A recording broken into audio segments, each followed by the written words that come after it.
message from yesterday, but Colleen is back to finish the parents' movement. Thank you. Thank you. So far, so good, huh? You've made it through this far. I think we have to thank the DD Network, not only because of this gorgeous venue and all of the work that went into this weekend, but the food was unbelievable, isn't it? I mean, so let's say thank you to the DD Network. And Dan, That's a thank you to Holly. Oh, okay. Thank you to Holly. Holly Thank you, hasn't been getting a lot of recognition, but she's done a lot of work for this. Yes, thank you, Holly. And Dan, if it's okay, I'm going to do parent history. Then I'm going to talk a little bit about Ed Roberts. Then we can do the wrap-up panel, and that's how we'll end the day. Is that okay? Yeah, that's fine. Okay, thank you. Okay, so I'm going to go back to 1950. And first came the parent movement, then the independent living movement, then the self-advocacy movement. And I'm probably the luckiest person because I knew the parents who came to Minnesota in 1950, and now I'm touching the people in this room who will be the leaders in 2050. So just think of that. Just think of that 100 years of connection to people who are leaders. And so the National Association of Parents and Friends met in Minneapolis, and there were 90 parents who came from across the country, and they came to the Radisson Hotel in downtown Minneapolis. It's still there. And it was the very first time, and we had parents come from California, Connecticut, Illinois, Massachusetts, Michigan, Minnesota, Missouri, New Jersey, New York, Ohio, Texas, Vermont, Washington, Wisconsin. They didn't come by plane. They didn't catch a fast flight. They were driving or taking the train. And they were people with a purpose. I have a news clipping from 1950. I found it in a scrapbook. And the reporter talks about how they had no money, there was no precedent for people to gather together, there were no policies, and they were all strangers. All of these family members coming together with one goal, and it was helping all children and adults. And so in the news article, they described, and this is the echoes of Goddard. This is from yesterday's history. We hope that 50% of our sons and daughters will not be tax burdens. Look what they carried to that meeting. We hope they're not tax burdens. And so they were grassroots. It was an idea whose time had come. And then the reporter concluded by saying, our great democracy can be measured best by what it does for the least of its little citizens. Takes you right back to Egypt, where we started, and it takes you right to Hubert Humphrey, and then it takes you right to 1950. So in comes the governor, and he's famous in our state. He's famous because he took the slot machines out of bars. He's not, and so we keep bringing up all the things he did for mental health and disabilities, and people say, oh, that young doll, he took out the slot machines. They didn't like him as much. And he talked about the rights of children and adults, and he said, and the speech is online, so if you want to read what he actually said to the family members, people have the right to play, the right to companionship, the right to develop to the fullest extent of their abilities. It's 40 years later before we have the ADA. And he's talking about rights in 1950. It was 20 years later when we got the Developmental Disabilities Act. So what, it was so forthcoming, it was such an imagination. And as Dan talked to you about the medical model.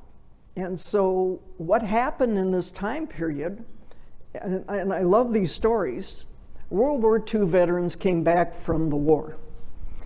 And there was no education, there were no day programs, no employment, the only thing was the institution. And I love the story because Gunnar Dybwad, who was one of the first directors of the ARC, told it. These parents who fought Japanese and Germans in the war weren't going to be stopped by a commissioner of education who wasn't going to talk to them. If they could take on the enemy, they could take on a bureaucracy. So they came back and they started fighting. Now, Gunnar always tells the story that the ARC began with a parent putting an ad in a newspaper, like I have a child, I would like to meet others, come to my house.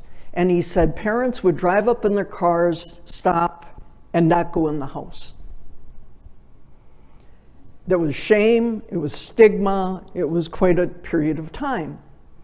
And so the medical model prevailed, and it meant that a medical doctor would say to a family, the child is born, look the parent in the eye, place the child, go home, have another child, forget about that child.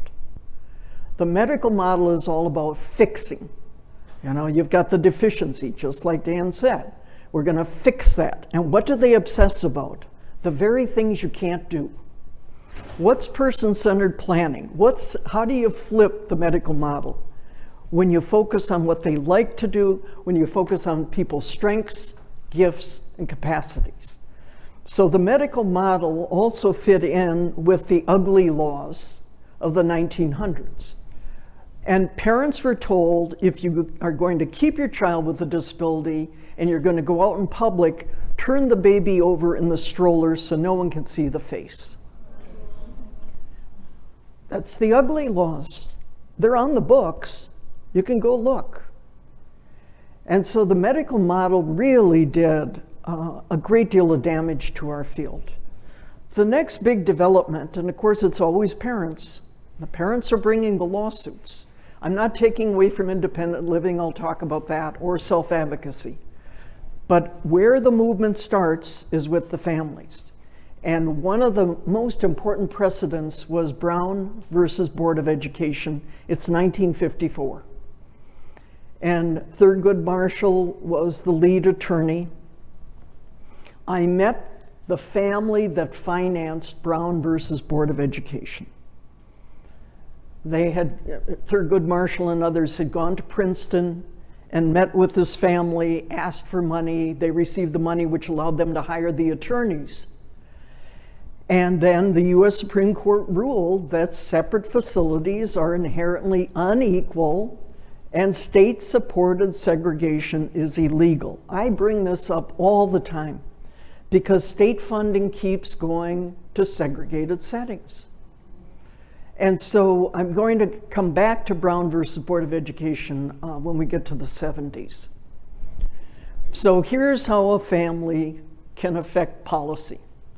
This is Arthur Trudeau on the left-hand side. That's Congressman John Fogarty on the right-hand side. So Mr. Trudeau invites his friend, Mr. Fogarty, to a Christmas party. And up come the parents. And they're saying to Congressman Fogarty, there's nothing. We have no services. We're denied services.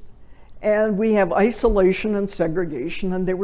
And so they kept telling him individual stories. Now, we could do this today. We could have a state legislator here and we could have you each come up and somebody's got an autism story and somebody's got an education story or a waiver story or lack of staff story or transportation issue. And Fogarty did something about it.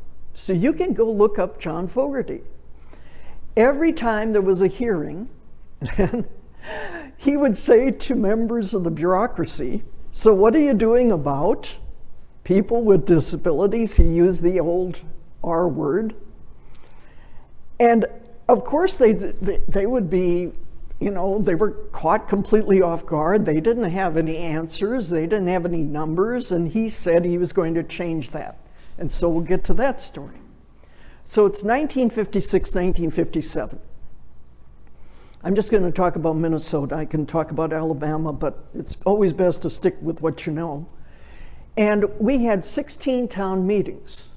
And so the state we had very important legislators who later became governors and members of Congress, and they went out and did all these town meetings. And they reached one conclusion about the opportunity for education. Now, I just pulled out one of the stories, and they were in a school, and a little boy fell. He probably had some mobility issue. And the governor, he was a state legislator at the time, wanted to run and pick him up.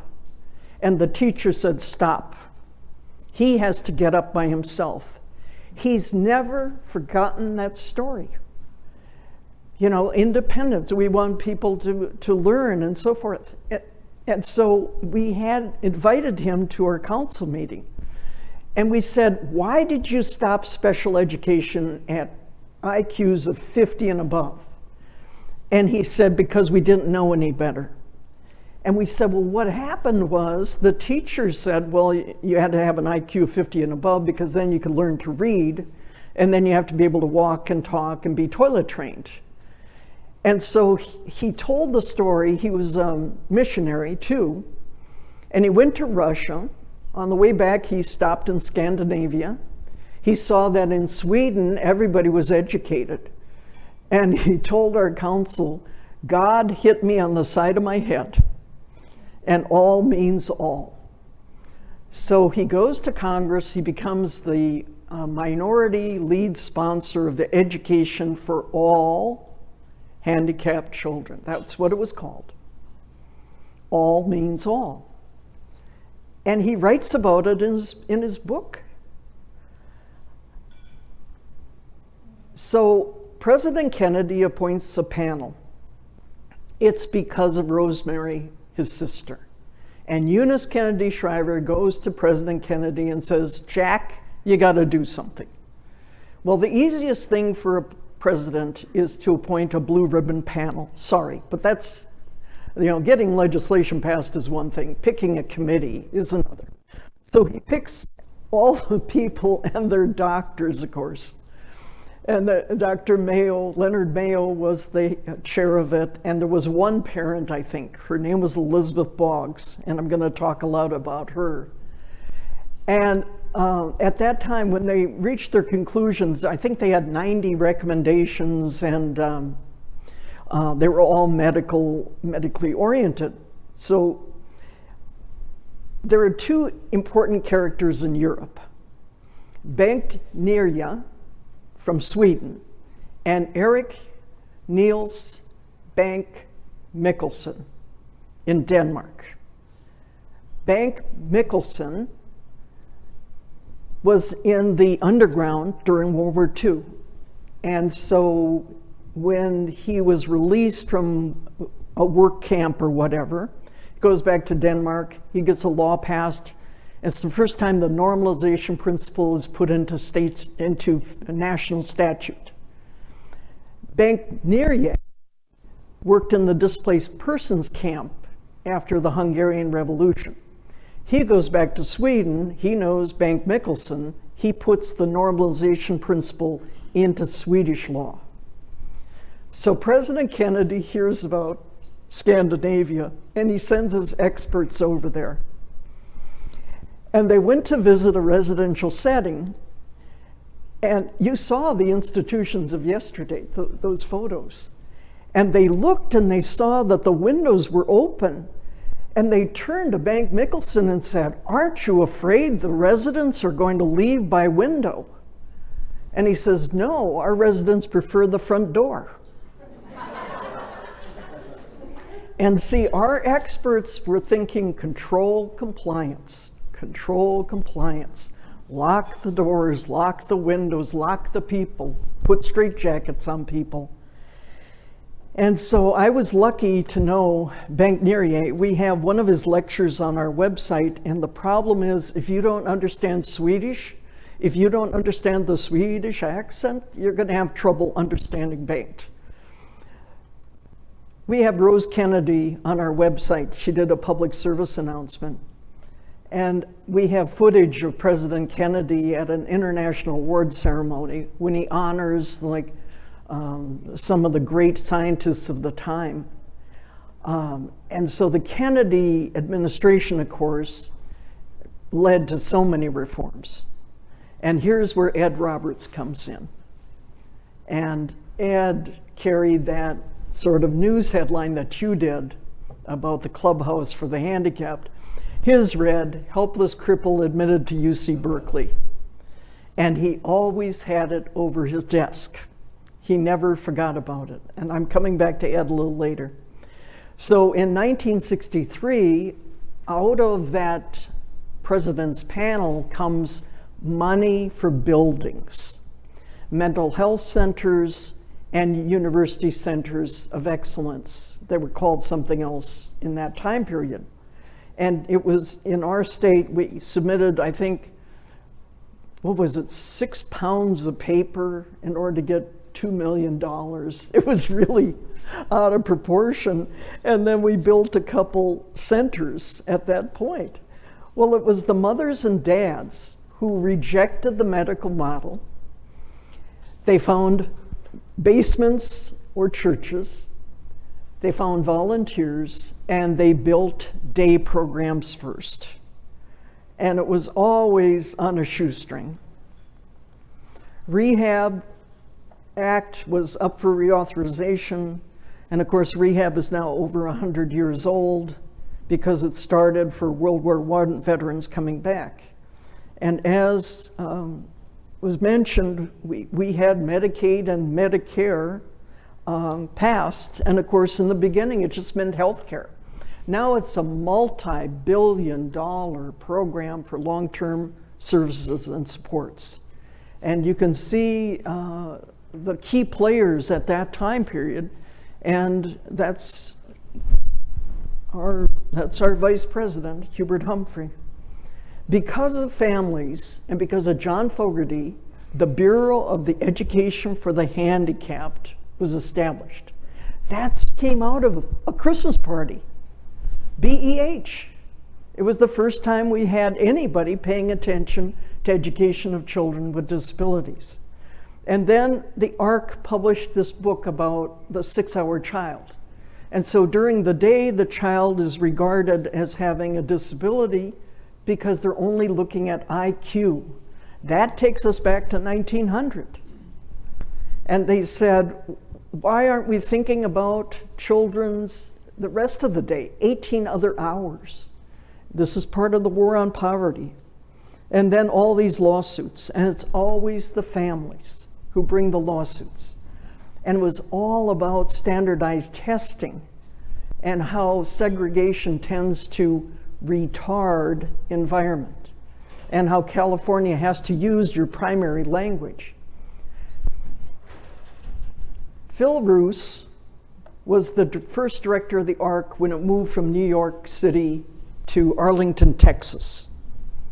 Phil Roos was the father of a child with a disability.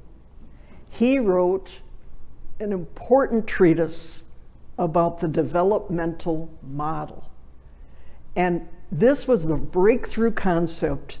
All people can learn regardless of disability level.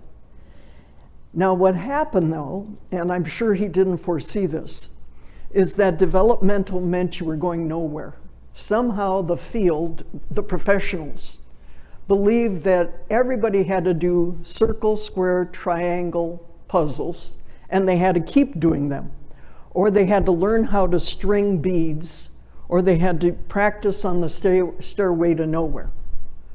And so people got locked into developmental. They named departments developmental services. You know, it wasn't functional. It wasn't, independent living concepts. It was, we're going to keep repeating. So we had, like Mary will cross the street safely 3 out of 6 times. John will sit in his seat without getting out of his seat for 30 minutes. We used to call that the dead man's test. If a dead person can do it, why are we teaching people with disabilities to do it? And see, they were being taught to be dead, to be compliant. So here come 2 mothers, Elsie Helsel and Elizabeth Boggs. And the Construction Act was up for reauthorization. So we were already building buildings. And these two moms came along, and I need to give you background. You know, how you listen to people and they say, well, I'm just a mom. Well, these two women were accomplished scientists. Elizabeth Boggs went to Oxford. She worked on the Manhattan Project. She said she wasn't on the team that developed the bomb, but she was, you know, she was a direct descendant of James Monroe, the president. So she was well connected. Her name was Elizabeth Monroe Boggs. Elsie Helsel was from Ohio. And Elsie was a professor, and Elsie was associated with United Cerebral Palsy, Elizabeth with the ARC. And they met with Ted Kennedy. And they said, we need a law for this, we need a law for that. And he says, we're not doing a law for autism, learning disabilities, intellectual disabilities, epilepsy. We're not doing that. So they met him in a bar at, I think, the Washington Hotel. And on the back of a cocktail napkin, they came up with the term developmental disabilities. That's its origin, the back of a cocktail napkin. We have the whole story on our website. They wanted it to be planning. And when you talk to parents from that time period, they said it was a shock that came through all the states, because for the first time, the DD Act was saying to the states, you have to plan for services. It had never happened before. The states were all in charge of services, and they would typically run state institutions. And so it was a breakthrough again, and it was those two moms. Well, the developmental model somehow got connected to the continuum. And then you see, and I mentioned this yesterday, how you had to earn your way to integration. So you had the most restrictive setting, the least restrictive setting. I have a plaque in my house that says, is there life after sanding? Because if you go back to the 70s, no matter where you went in the country, people were sanding. That was their job. Children's Defense Fund. Marion Wright Edelman was the head of the Children's Defense Fund. They went out and did a study, how many kids are out of school. And it could have been because of race, it could have been because of disability. And they concluded that 1 million students were excluded. You can go to that study, and guess who the research director is? Hillary Clinton. And most people don't know that she worked for the Children's Defense Fund. Now, this is a photo of P. Mooney. I always said was the best thing that came out of Tennessee, and then they got mad at me, so I can't say that anymore. But we were taught to go to the Peabody Language Development Kit, which was either orange or green, a metal box. You would open it up, you take out P. Mooney, and that's how you teach reading. I mean, I can capture my entire Bachelor of Science degree in special ed in probably 5 minutes. That's how little we learned. So here's Elizabeth Boggs, the parent, going into Congress, and she says, you're funding nursing homes, but you're not putting federal money into residential settings. And so because of Elizabeth, and others, they created the intermediate care facility. What we didn't realize is that all the state institutions would apply for that funding. And that's what kept them in place even longer. Here's where the parents really played an active role. We're in Pennsylvania. Children are in state institutions. And the ARC decided to sue state government.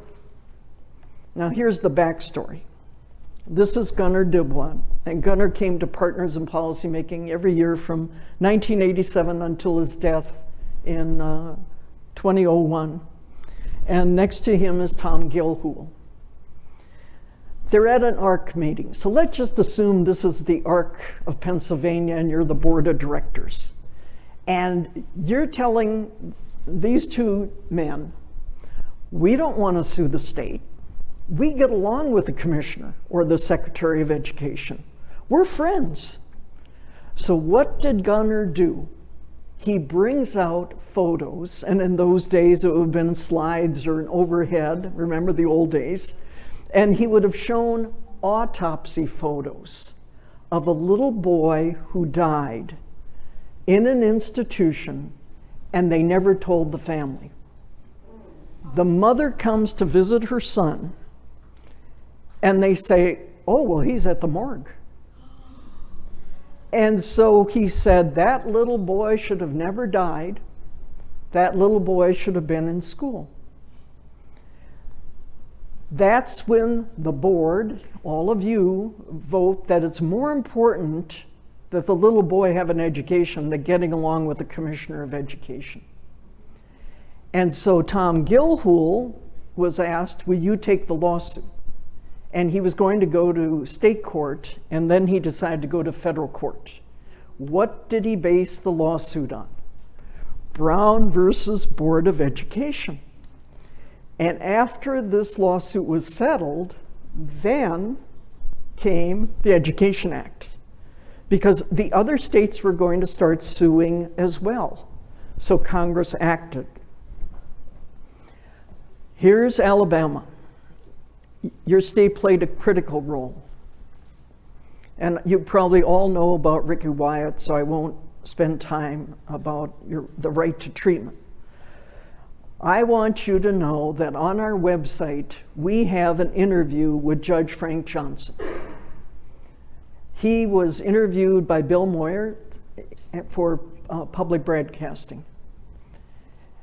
Your state and Judge Johnson put in place in every other state the basic principles of our field. The right to habilitation, implementation and normalization, the right to least restrictive environment. You have the right to medical treatment.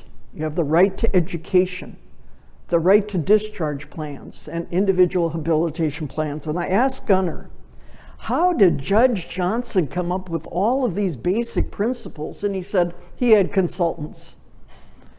And that's a smart judge. Bring in the consultants. They wrote up all the principles. All of these principles are on our website. We captured everything. I talk about Judge Johnson all the time. He's the hero. And you know, I admire what he did. I know he talked about it in his interview, what he faced, resistance, and so forth. And we also placed the Alabama history about Wyatt on our website. Wolf Wolfensberger traveled to visit Bank Mickelson and banked near you. He went over, and this is really funny, but he goes over and he comes back, and he says, you know, in Scandinavia, they get everybody out of bed. And then the American Institution superintendent said, well, you know, the people in Scandinavia aren't as disabled as our people are. And so they came up with all the reasons why they couldn't do what they were doing in Sweden. And so Wolf is like the Nobel Prize winner of disability. If you've never heard of him, that's really too bad, because he wrote the original book, The Normalization Principle. When people misunderstood normalization, then he created the social role valorization concept. And what does that mean? That a person with a disability has multiple roles. You can be a daughter, a sister, you can be an aunt, you can be a voter. You can be an employee, you can be a member of the community. Think in terms of positive roles that you can play. So we have over 400 of his slides on our website and a day-and-a-half lecture. This is equivalent to a master's degree. If you can listen to Wolf Wolfensberger's presentation, it's like a master's degree. What did the parents do about aid to the permanently and totally disabled? That's what it was called. Each state could set a limit, and they would get a federal match. And so it came out to about $70 a month in some states. And even $70 a month meant you could keep your son or daughter out of an institution. And so this is where supplemental security income begins. This is the floor. This is the point in 1972. And then the family said, well, what about Head Start? What about all these programs? How come they aren't taking children with disabilities? And so they were able to set the quota of 10%. Parents took this lawsuit. I know that your districts can say to you, we don't have enough money.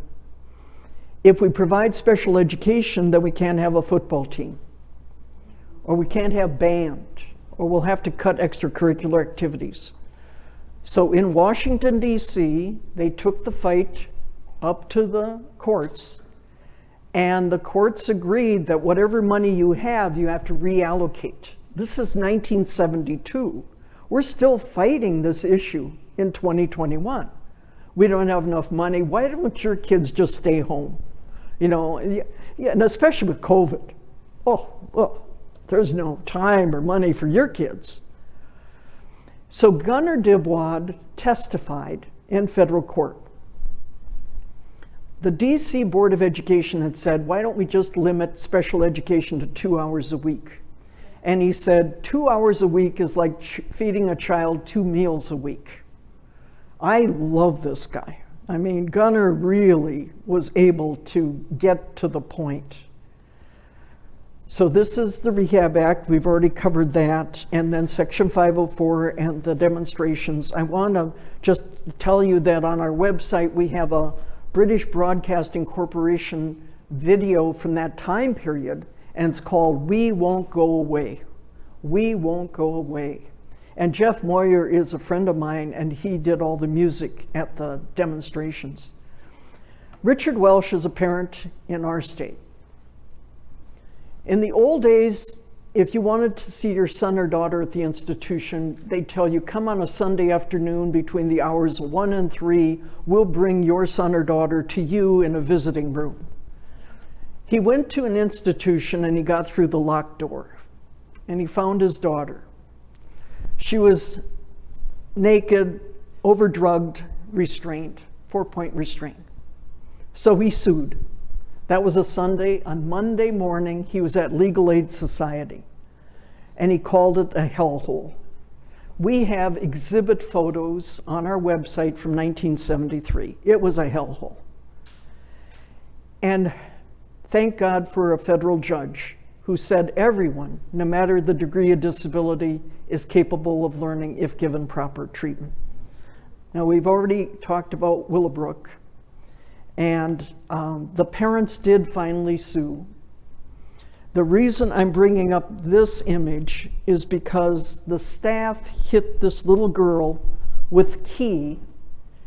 They'd attach a piece of leather to a key and then hit the back of this girl. If I had the 8x10 photo here, I would pass it around, and Dr. Bronston used iodine or something, and you can read the number of the key embedded in her skin. That's how bad it was. And it was everywhere. I'm not picking on New York State. It's everywhere. So what happened in 1975 is when Geraldo Rivera was invited to come to Congress, and he was testifying at the same time as a self-advocate. The families had testified about the Developmental Disabilities Act and how to spend the money. And the self-advocate gets up and he says, well, that's all fine and good that the parents think they're objective, but it's my life. So I should be represented on the DD Council. Families came together. I can point to all the national associations to get the federal law passed for education, which provides for free, appropriate public education and so forth. And you could just see in the early days, they were just like watering down an elementary education curriculum. And today we got kids going to Harvard. You know, it's like, oh my God, what a change. Child find keeps families together. Even the court figured that out. And then the impact was that prejudice, once let loose, is not easily cabined. Not until Congress passed this education law were the doors of education opened wide. Parents, again, go to court about the conditions. And in this case, they had a wonderful judge by the name of Broderick.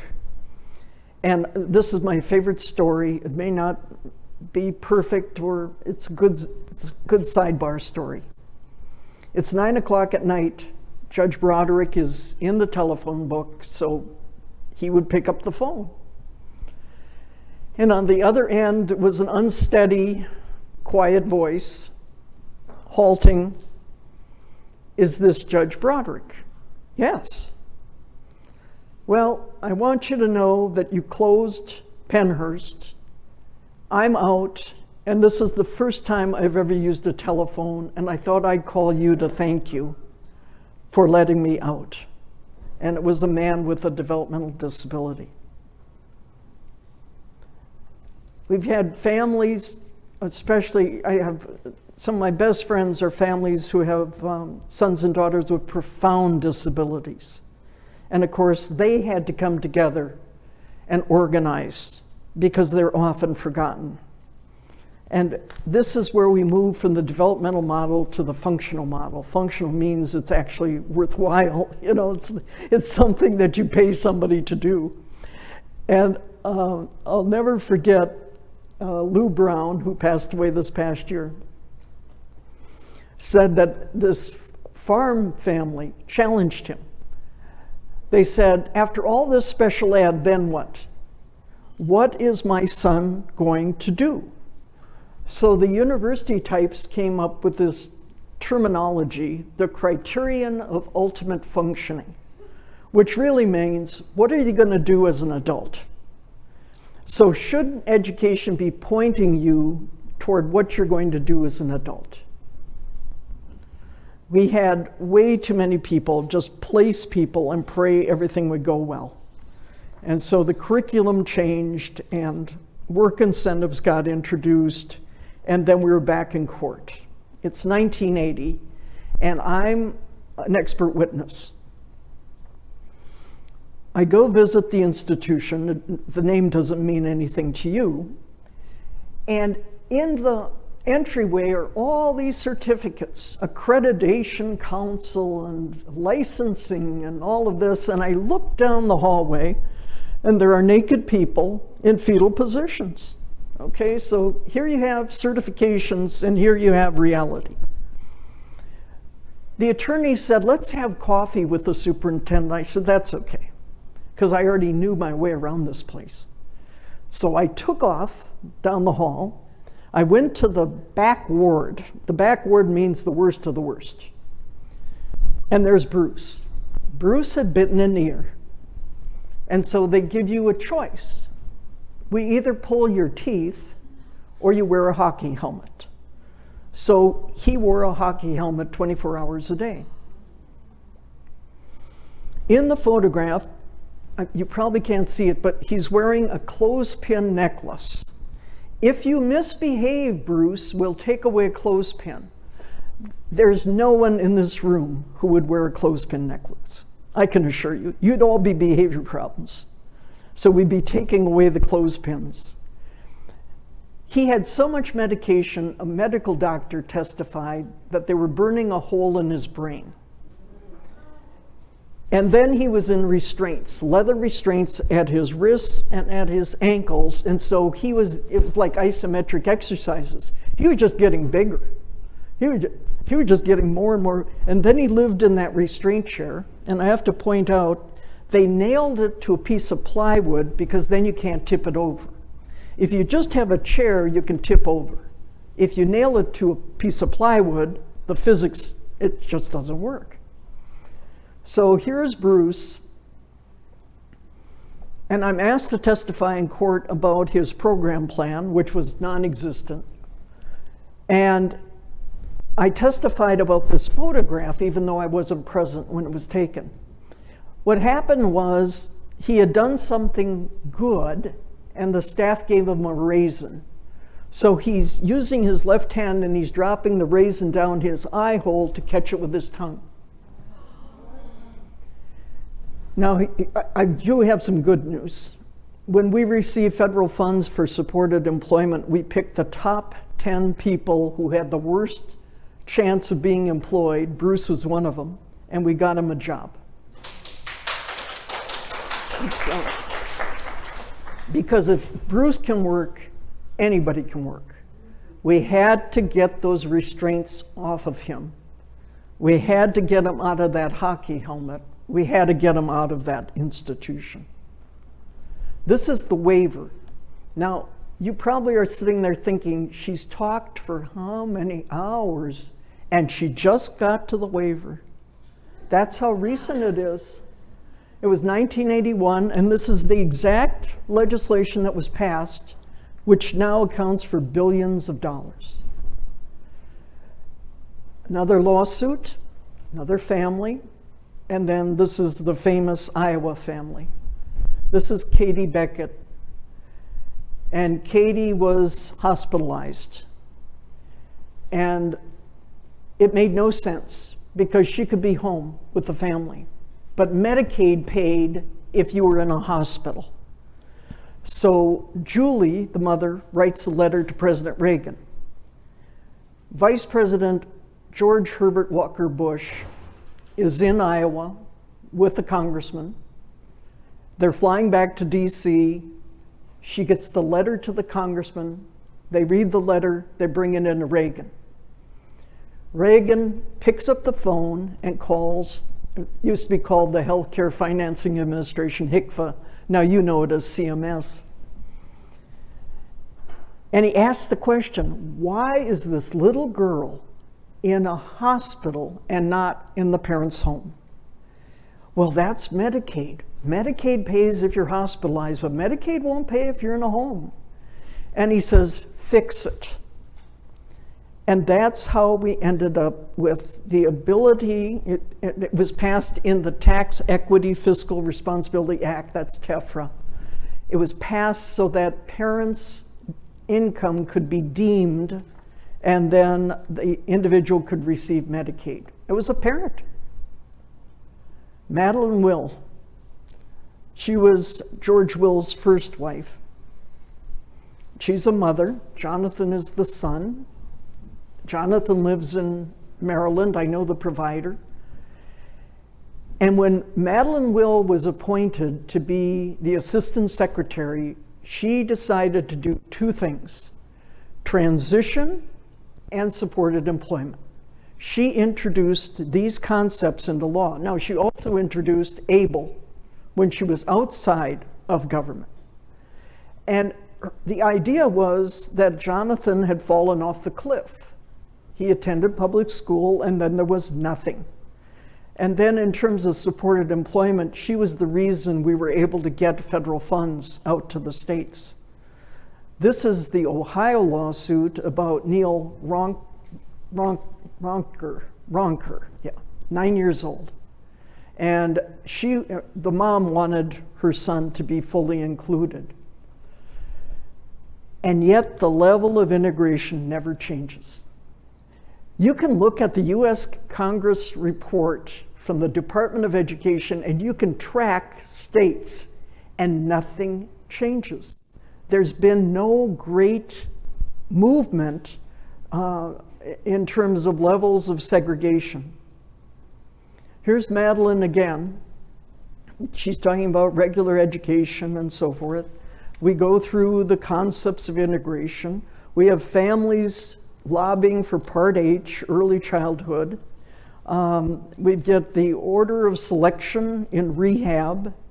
And then we've got Medicaid coverage in '86, the Fair Housing Act and so forth. And then I'm taking into 1988.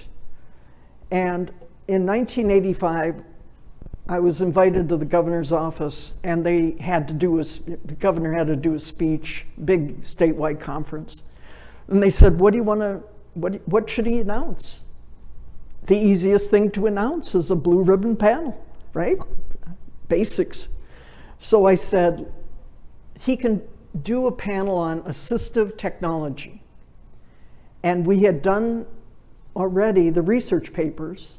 He appoints the group, we publish a paper, we get state legislation passed, and then these individuals and families go to Congress to talk about technology. And that's the Tech Act, and I know your state is very involved with technology. And I always show this image, and I say it's okay to laugh at us, because we were so pleased with early assistive technology. It looked like this. And yet you'll laugh at us because, you know, we got smartphones and you got the best of augmentative communication. So prior to the passage of ADA, Elizabeth Boggs and Justin Dart co-chair a task force that Major Owen had set up.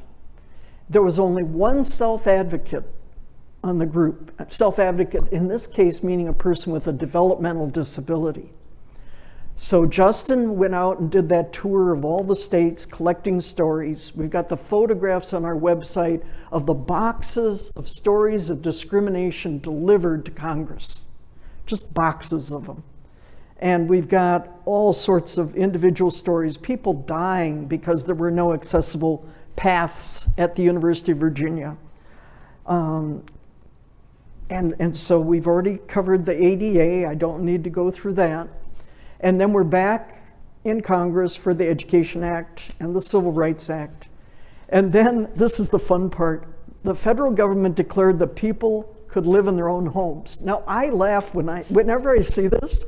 It's like, they have been, and you didn't know. But they said, well, we've declared that people can have a home on their own. And so that's good. However long it takes Congress and the federal government to realize it. So in 1992, and I know Dan's already talked about this, but I was part of a group that convened in Washington, D.C., and the way we did it was you get Ed Roberts to say he's coming to a meeting, you got everybody. And that's when we pulled together all these concepts about the Rehab Act and changing it, and consumer control and inclusion as a right, and then, of course, all the legislation lined up around disability as a natural part of human existence. And so, big fight, 97, the parents had to fight about education, especially about behavior issues. And we're moving toward inclusion and most integrated setting and so forth. Now, I have an excellent video about the Olmsted Decision. And the reason it's so powerful is it interviews Elaine Wilson and Lois Curtis and the moms. And it's Elaine's mother. And Elaine's mother explains the medical model. I was told she had to go to the institution. I was told she needed electroshock. I was told she needed to be treated this way. And of course, you could see the guilt and the shame, just this horrible guilt. What did I do to my daughter? And Elaine has died. Lois is out of public sight. I think the family felt that people were exploiting her, and so forth. So I don't need to go through the rest of these these things, but just to let you know that the families are often the points that bring the lawsuit. Now, I'm just going to confer with my counterparts here whether you want to do the panel now and then let me do ending, or do you want me to do Ed and then do the panel? Does somebody have an opinion? Is it okay? Keep going. So, Linda, can you help me, please? I'm so sorry. I've got to get to Ed. If you don't mind. Yeah, if you don't mind. And then there'll be plenty of time for questions, but I'd like to tell you some personal stories about Ed, because if he were alive, he'd be here with you at graduation. I'd make him come. I would just say, Ed, you got to be there. And he'd say, and his staff would argue with me, and then we'd bring, oh, bless your heart. This is so easy here, with this venue, all these people helping, oh my God, thanks, thank you. So I want to talk to you about Ed because he was such a friend of mine. Oh, okay, I'm just gonna, it's not clicking here. Oh, please forgive me, can I just, oh, see, touch screen. Is it not clicking? It doesn't match. I can just work from the screen.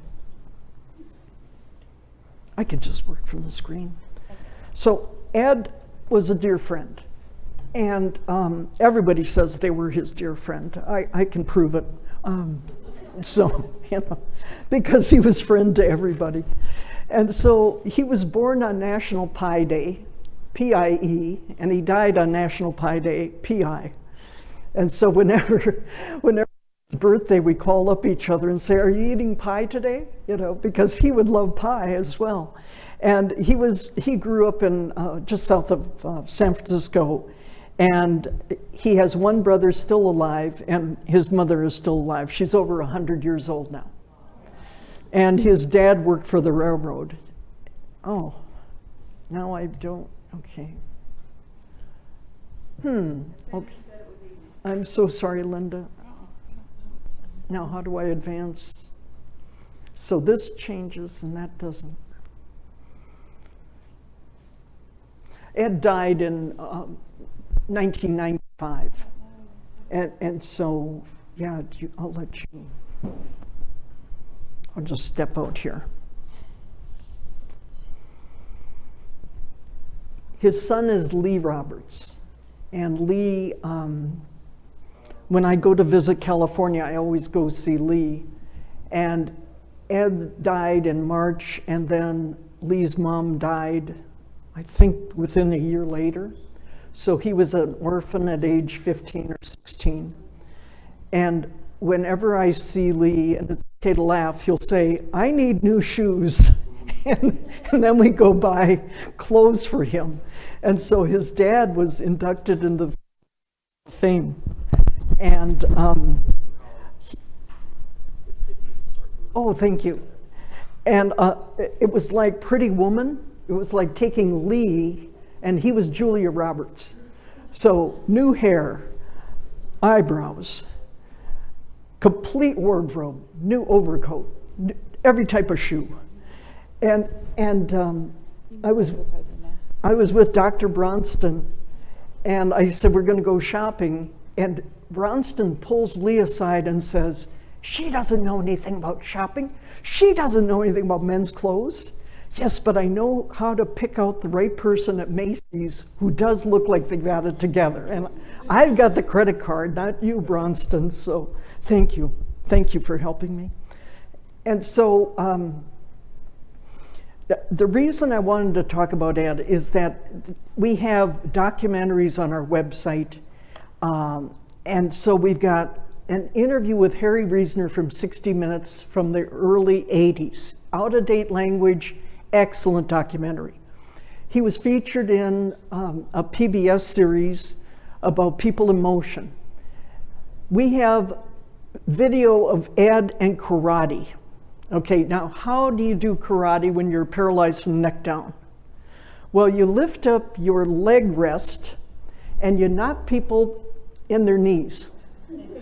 And so you gotta see Ed going through the motions with karate.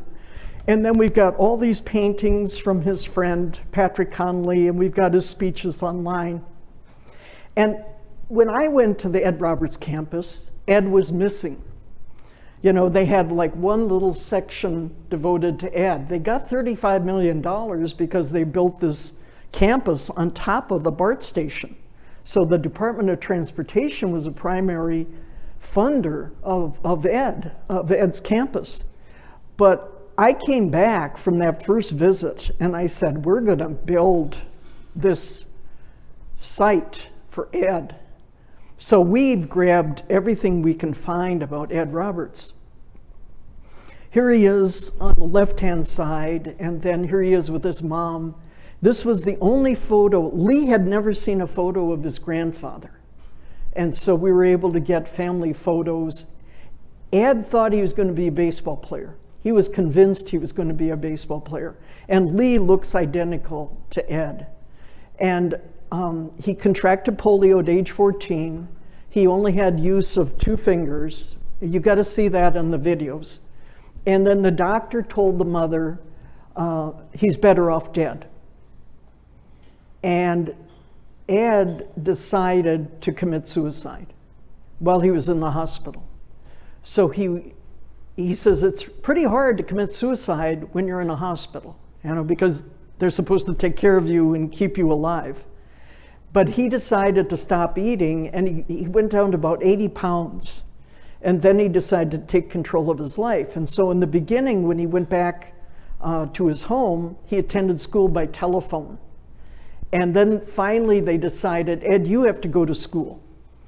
So it took a while for him to get up and to get dressed. And they arrive at school and the children are out eating lunch outside. Now this is something we never do in Minnesota. There's no eating outside at lunchtime. It's never good weather. And so all the kids are out there, and they get Ed out of his car, they put him in his chair, he looks around and everybody is staring at him. And at that moment he reached a decision. I'm a star. I'm a celebrity. And that's how he thought about himself. We were in New York City. He had been giving lectures at Roosevelt Hospital on the Upper West Side. That's a terrible city for access. And so I was with Tony, his karate instructor, and there would be a portable ramp at the back of Ed's wheelchair. Ed's chair was about 600 pounds. I'm not exaggerating, with oxygen machine. Tony would grab the ramp, throw it down, Ed would zip down, Tony would pick up the ramp, run across the street, throw it down so Ed could cross the street. We're up on the Upper West Side, and this couple come out of like a drugstore. And they turn and they stare at Ed. And he whirls around. He could have kept going. And he whirls around and he says, well, you probably saw me on 60 Minutes. And they didn't know what to say. He would just, I'm a star. And so at high school, the principal said, you're not going to graduate because you haven't fulfilled 2 requirements, driver's education and physical education. So they went to the school board and they used the media. Now, Ed always got along with his mom. So he understood family movement, parent movement, and the independent living movement. And I agree, the independent living movement is all about personal choice and control. And so the mom says, well, do you want me to have Ed sit in my lap and we'll drive the car together? And they just ridiculed the school board. And of course they used the media. And he got a waiver so he could graduate. And so that lifelong lesson for Ed was advocacy is stronger when we work together. Whether it's cross disability or parents or family, whatever, we're always stronger together. So he attends the community college, and that worked out. And then he decides he's going to enroll at UC Berkeley. And the VR counselor who had a disability said, you're infeasible to be employed. You're too aggressive.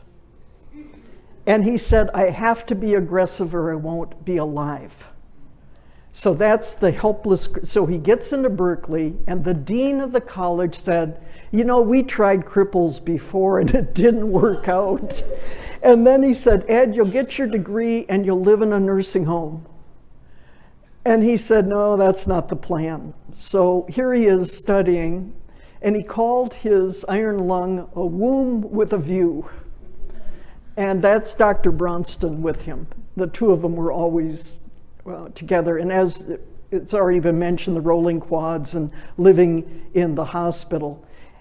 And so the lifelong lesson is real homes, not nursing homes. And the other is patient no more. Patient no more. He was the big man on campus. Everybody knew Ed.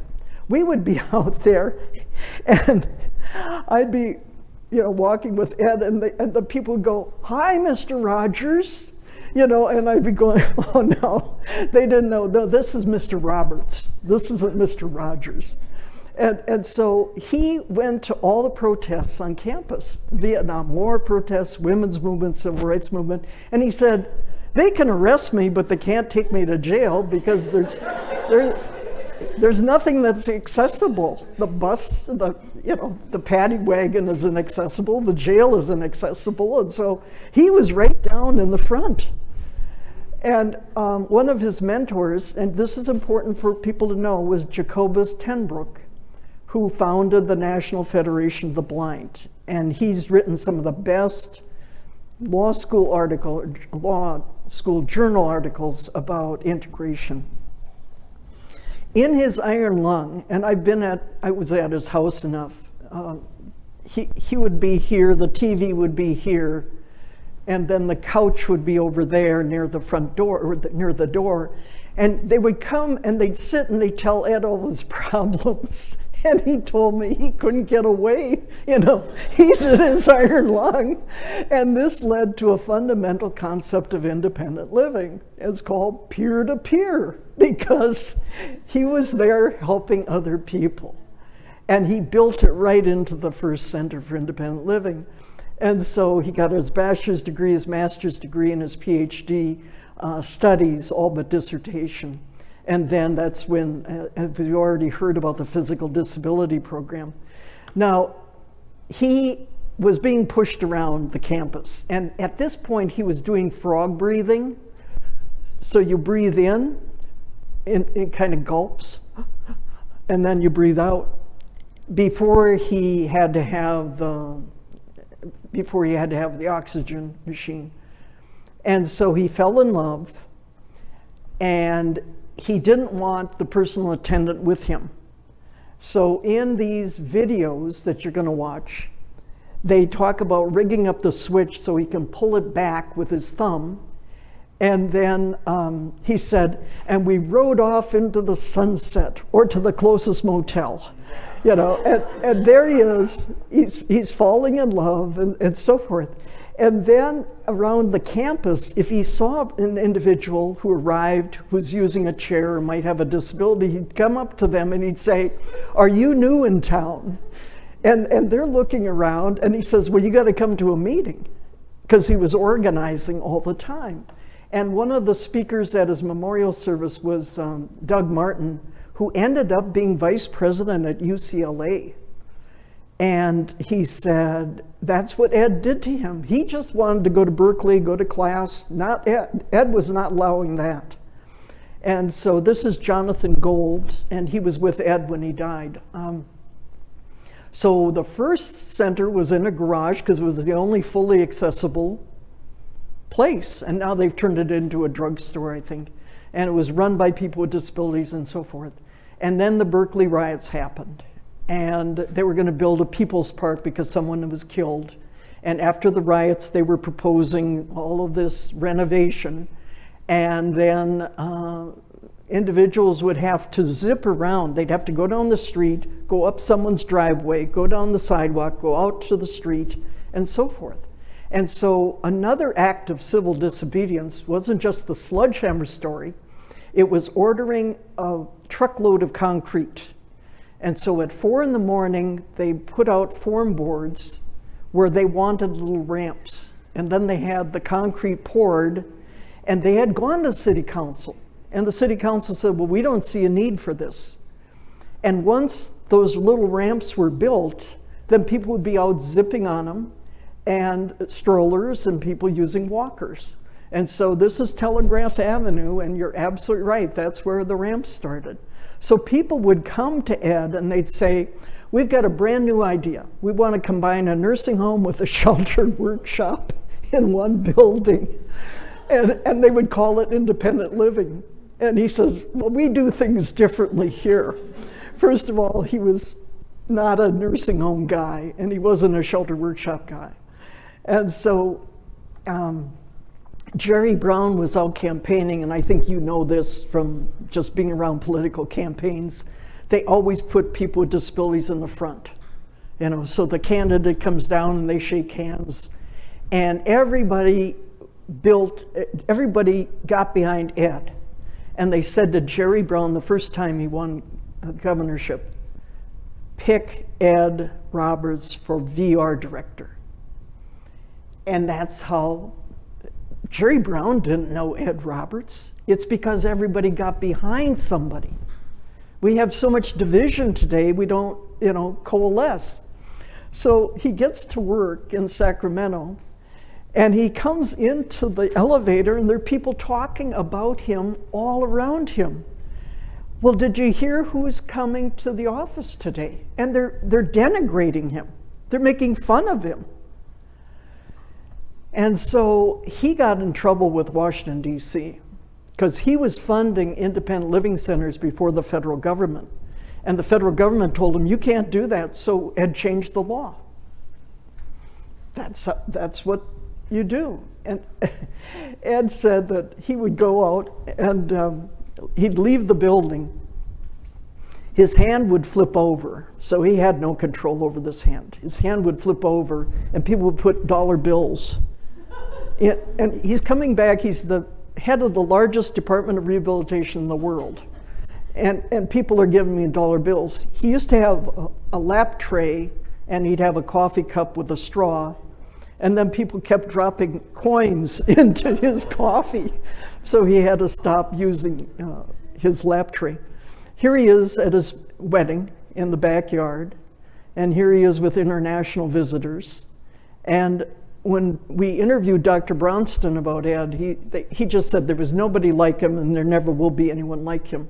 And he sponsored Mark Gold training, Try Another Way. How do you break down jobs for people with significant disabilities? You try another way. You keep doing task analysis. The two of them cooked up youth leadership programs and so forth. They created the Consumer Unity Conference. Ed was on the outside on the 504 sit-in. And then some of the lessons he told us was that people with disabilities will often discriminate against people with disabilities. So an oppressed group can become oppressors. And that women with disabilities were always treated the worst. And the state bureaucracy is impossible. There's his wife, here's Lee at birth, and then we've interviewed Lee online. And then after he left state government, he got a MacArthur Fellowship.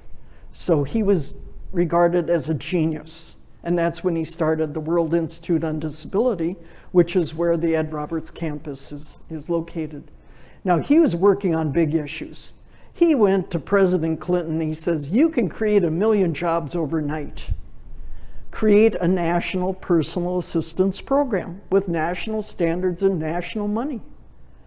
And look, Clinton is looking away. And he got all sorts of media attention, including Larry King. And Larry King says, now we're back with Ed Roberts, a victim of polio. And Ed just tears into him. I'm not a victim of polio. He's not a victim of polio. What are you? I'm a survivor. And then when people called him a vegetable, he said, I choose to be an artichoke. And so he says, prickly on the outside and a big heart on the inside. And then he did all of those karate classes. And Tony was in Grand Central Station with Ed, and they were kind of traveling across the Grand Central, and Ed knocked Tony, and his briefcase went flying. And then Ed says, help, help. and Tony is trying to grab his briefcase and so forth. Ed got along with everybody. He worked on issues with the unions. He worked in the women's movement. He restored FDR's boat out in Oakland, the Potomac.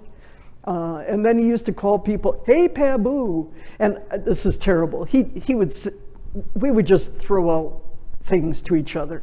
People were all buggered up. So, hey, Paboo. So we would just call each other names. And then his international travel, he traveled everywhere. He went to Russia. That was one of his last trips. And children were traveling to see him in Moscow. And they actually pushed kids with cerebral palsy off the train because they thought they'd catch it. And then this woman came up to him in Russia and put her hand on his head, and he hated that. And she said, "I will pray that you can walk." And he looks up and he says, "Don't do that, I'll lose my job."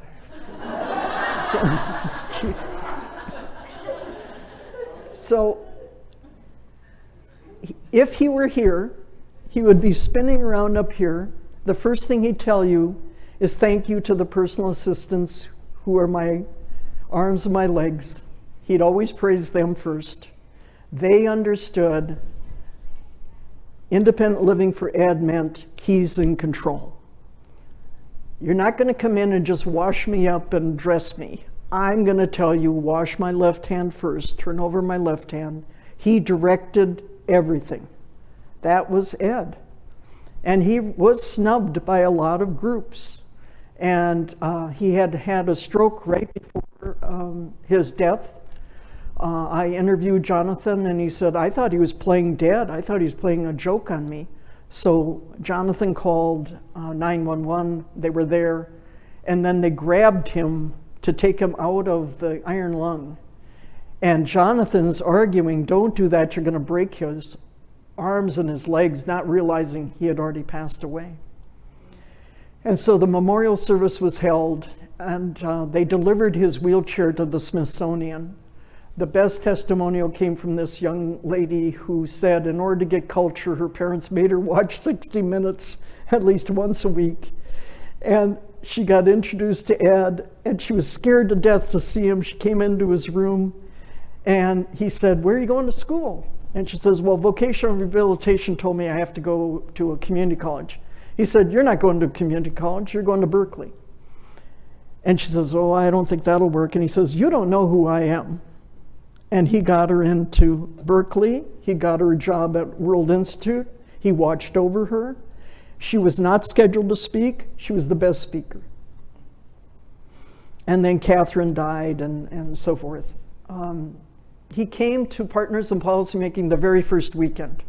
He immediately told everybody, "You've got to replicate the program."